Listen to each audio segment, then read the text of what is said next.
Good morning, children. So, today we are going to start our new lesson, 15th lesson, static electricity.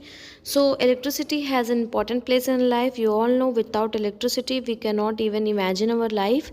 Without it, we cannot even imagine the existence of modern world. In fact, I say bulb, fans, radios, television, etc. all runs on the basis of electricity. Okay. So, electricity.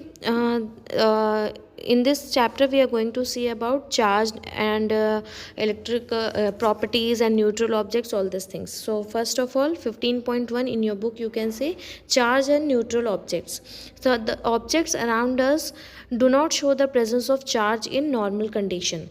So some of them get charged when rubbed with paper or any other matter. Let me explain all these things through with the help of an activity.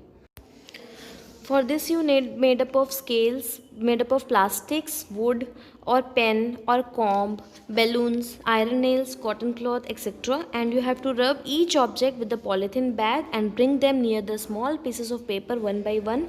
And you will notice some of them attract paper pieces and some of them will not attract the paper pieces. So some objects develop charged on being rubbed with some other specific materials, and those objects carrying charge are called charged objects. Okay, children? So now 15.2, that is nature of charges. So we have saw in the above previous activity what I told you, that charged objects attract small pieces of paper. Now you will see what happens when two charged objects are brought close to each other. So this I am going to explain you in nature of charges. So there are two type of charges, positive charge and negative charge. When two objects with similar charge are brought close to each other, they repel each other. Okay, and when two objects with opposite charge are brought near to each other, they attract each other. Okay, charges are of two kinds, positive charge and negative charge. And you must remember that when two objects with opposite charges brought near to each other, they attract, and similar charges when brought together and they will repel. Okay, so this is the nature of charge. Other properties of charged objects are each charged object attract the neutral object towards itself, and as I told you the two properties earlier, that like charges repel each other and unlike charges attract each other. Okay, children?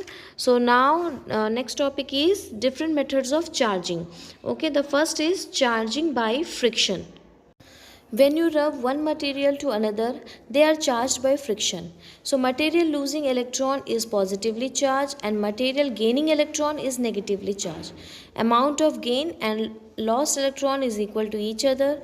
In other words, we can say charge of a system are conserved. When you rub glasses rod to a silk, glass lose electron and positively charged, and silk gain electron and negatively charged. In the simple words, I can say you charge by friction is we can develop charge in two objects by rubbing against them with each other. Okay, this method is called charging by friction. Okay, once again I am repeating, when two objects are rubbed together, then they both get charged, and this method is called charging by friction. Now the next type of charge is charge by contact.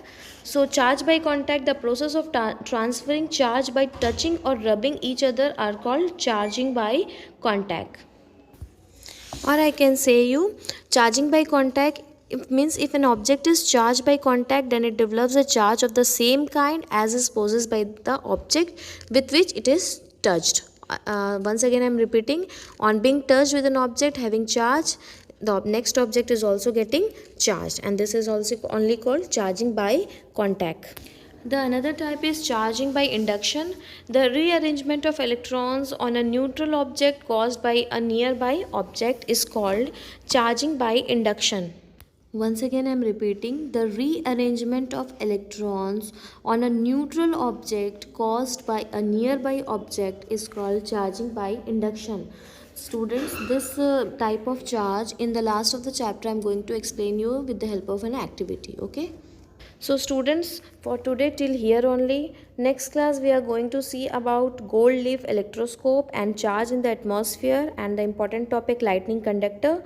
Till that time, thank you.